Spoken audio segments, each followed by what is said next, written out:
Texto da palavra de Deus que nós temos na carta de Tiago, no capítulo 5, os versos 15 ao 18.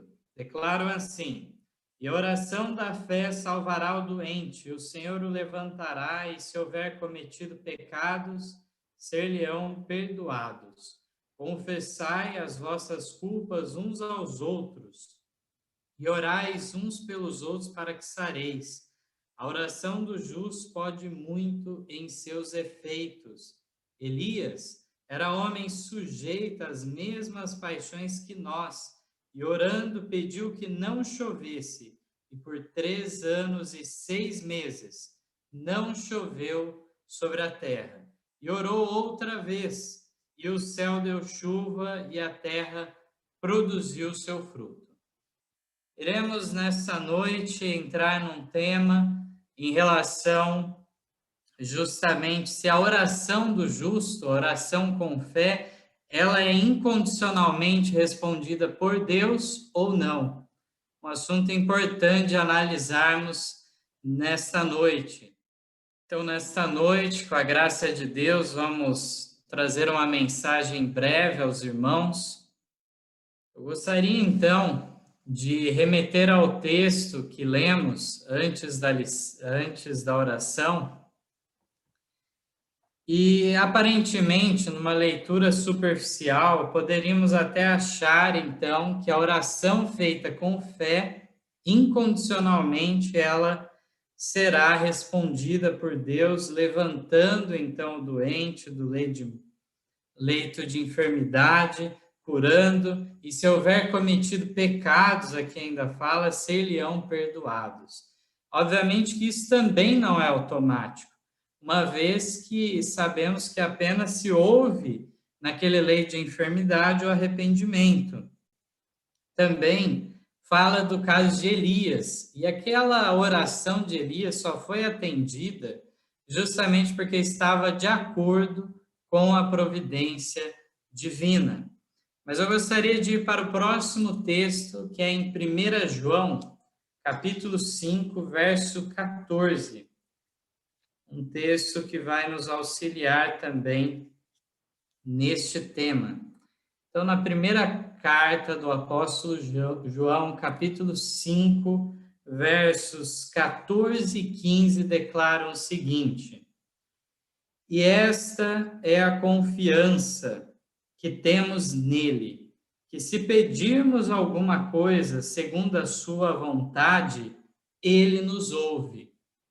Então, já nesse verso 14, nos revela que, apesar da fé que possamos depositar em um pedido diante de Deus, a fé, a confiança, será respondida, ele nos ouvirá se estiver segundo a sua vontade. O verso 15 declara: E se sabemos que nos ouve em tudo o que pedimos, sabemos que alcançamos as petições que lhe fizemos.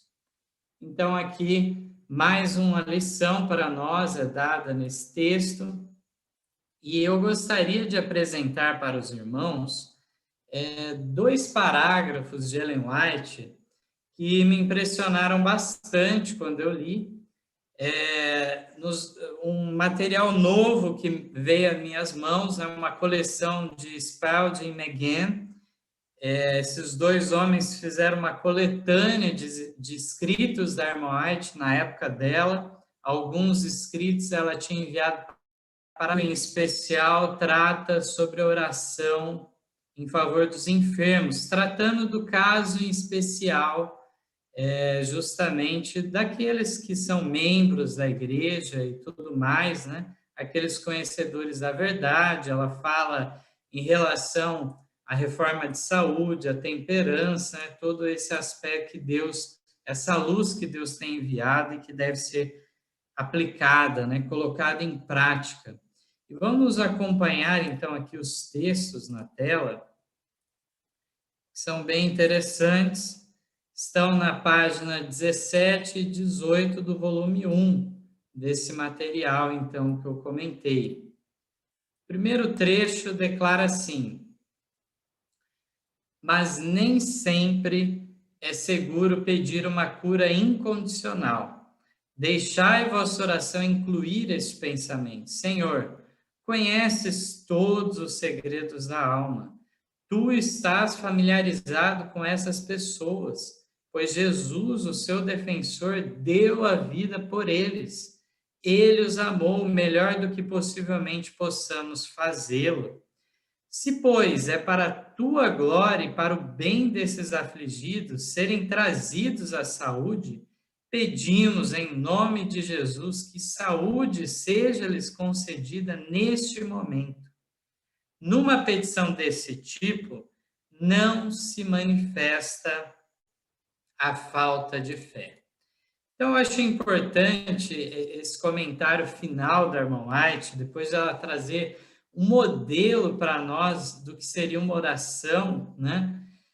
Aqui ela coloca que muitas vezes algumas pessoas têm receio de colocar a sua oração de fé numa situação condicional, porque diante de uma condicionalidade parece que não está exibindo toda a fé possível. Mas ela diz: nem sempre é seguro pedir uma cura incondicional. Devemos abrir o coração a Deus e pedir que Ele faça o melhor. E aqui, então, é dito que não é falta de fé se expressar desta maneira. E também temos o parágrafo seguinte, que também fala do próprio caso de Jesus, o Redentor do mundo. E nos traz o seguinte relato logo de início: muitos serão postos a dormir em Jesus antes das severas provações do tempo de angústia que sobrevirá a nosso mundo. Outros textos já nos relatam, né, nos revelam em relação a isso, né? E, de fato, à medida que vai se adensando as angústias, ocorre isso. Esta é a outra razão pela qual devemos dizer, depois da nossa sincera petição: todavia, não seja como eu quero, mas como tu queres. Tal petição nunca será registrada no céu como oração sem fé. O apóstolo foi convidado a escrever: bem-aventurados os mortos que desde agora morrem no Senhor. Sim, diz o Espírito, para que descansem dos seus trabalhos, pois as suas obras os acompanham. A partir disso, poderemos ver que não devemos julgar a todos indignos da vida eterna. Se Jesus, o Redentor do mundo, orou: meu Pai, se é possível, passa de mim este cálice, e depois acrescentou: todavia não seja como eu quero, mas como tu queres. Quão apropriado é para os quão apropriada é para pobres, mortais finitos se renderem à sabedoria e vontade de Deus. Aqui um erro, né? Não é infinito, mas sim mortais finitos, então se renderem à sabedoria e vontade de Deus. Então nós vemos nestes textos de maneira muito clara que se o próprio Cristo ele fez a oração nessa condicionalidade, devemos fazê-lo também. Isso não revela falta de fé. E também naqueles casos em que não é restabelecida a saúde, nem por isso significa que não foram perdoados os pecados, ou que de alguma maneira isso revela que foi selado o destino de maneira negativa. De modo algum. Existem variadas situações e entenderemos perfeitamente tudo isso apenas então do outro lado da eternidade. Aí sim poderemos enxergar com mais claridade como a providência divina agiu em cada passo que ocorreu, né?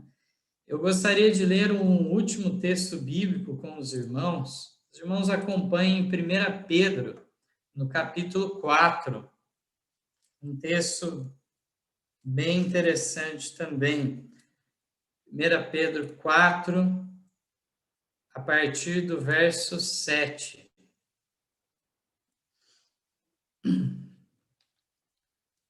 Um conselho muito atual do apóstolo Pedro aqui, que diz assim: e já está próximo o fim de todas as coisas. Portanto, sede sóbrios e vigiai em oração. Mas, sobretudo, tende ardente amor uns para com os outros, porque o amor cobrirá a multidão de pecados. Sendo hospitaleiros uns para com os outros, sem murmurações.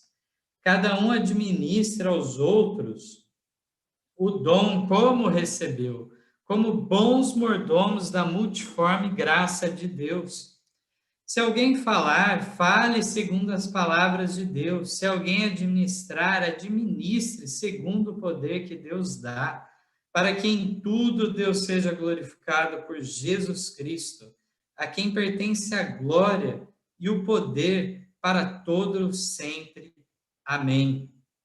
Então, aqui vemos como é importante os conselhos práticos que o apóstolo Pedro traz para a sua igreja. E ele continua agora falando das provações no verso 12. Amados, não estranheis a ardente prova que vem sobre vós para vos tentar, como se coisa estranha vos acontecesse. Mas alegrai-vos no fato de seres participantes das aflições de Cristo, para que também, na revelação da sua glória, vos regozijeis e alegreis. Se pelo nome de Cristo sois vituperados, bem-aventurados sois, porque sobre vós repousa o Espírito da glória e de Deus. Quanto a eles, é ele sim blasfemado, mas quanto a vós é glorificado. Que nenhum de vós padeça como homicida ou ladrão ou malfeitor, ou como que se entremete em negócios alheios, mas se padece como cristão, não se envergonhe, antes glorifique a Deus nesta parte. E diz ainda: porque já é tempo que comece o julgamento pela casa de Deus, e se primeiro começa por nós, qual será o fim daqueles que são desobedientes ao evangelho de Deus? E se o justo apenas se salva, onde aparecerá o ímpio e o pecador? Portanto, também os que padecem segundo a vontade de Deus, encomendem-lhe as suas almas, como ao fiel Criador, fazendo o bem. Leitura apostólica maravilhosa que venha nos trazer convicção de trilhar a caminhada cristã independente das dificuldades, das provações.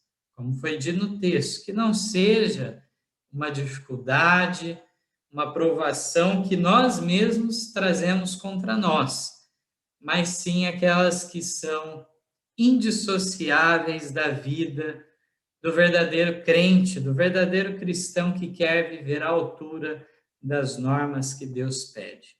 Possamos, então, sempre ter em mente tudo isso e que, de fato, nós possamos perseverar nas orações como igreja e, ao mesmo tempo, cientes de que, de fato, a resposta muitas vezes não é como nós gostaríamos, mas que possamos depositar fé em nosso Criador mesmo assim.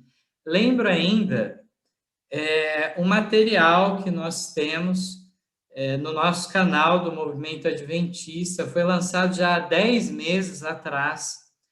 São 2 partes de um estudo sobre o sofrimento e o pecado. Reflexões sobre o sofrimento e o pecado, que nós analisamos, dentre outros assuntos, analisamos a experiência de Jó. Também alguns outros casos, então, da época de Jesus, né? Algumas coisas que estavam no noticiário da época e que Jesus foi levado a ter que comentar, né? Sobre episódios de certas mortes de alguns galileus lá na época por causa de uma ofensiva de Pilatos e como Jesus agiu diante de tudo isso, né? Então fica aí a recomendação desse vídeo especial aqueles que ainda não conferiram, creio que irão gostar. Termino assim a minha parte e que possamos cada dia mais estar mais cientes do que é a vontade de Deus para a nossa vida e ter fé em sua providência. Amém.